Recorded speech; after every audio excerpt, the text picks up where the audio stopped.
Good afternoon, Paul. You had a bit of a light day today and the conditions were rough. Were you expecting that before going out in the water?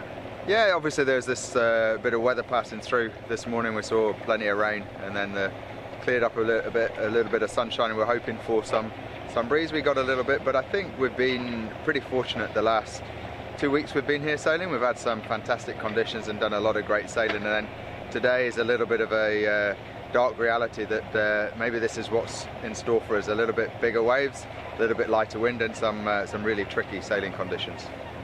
And were you able to make sense of the wave and the pattern and the swell and the chop, or not really? Oh, there's one big wave swell going from south to north, and then there's a little bit of chop coming the other way with the wind, and then as the day progressed we were seeing 30-40 degree shifts around to the left. So what was a very favourable wind angle for taking off on starboard earlier on the day kind of got a little bit worse.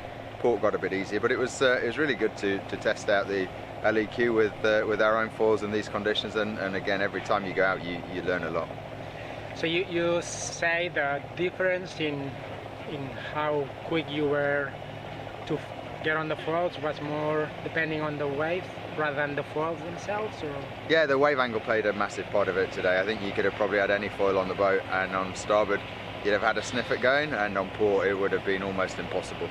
Like when you're going straight into a swell that's up to 1 meter in height, it's never going to be easy. And in the beginning we saw you getting up on the foils at 12 knots boat speed around.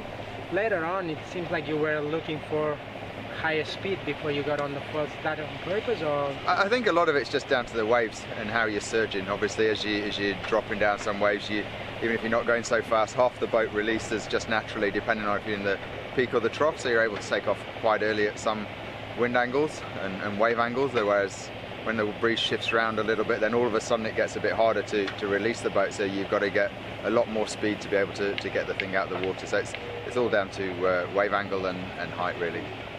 And then we saw as well big lulls, but if you trying to get on the floor, it's impossible. Oh yeah, like at times there we're hovering around 5.5, 6 knots, and none of the foils again are going to get up in whatever wind angle, so you just have to be patient and wait for a bit more wind, and then try and get some tests done.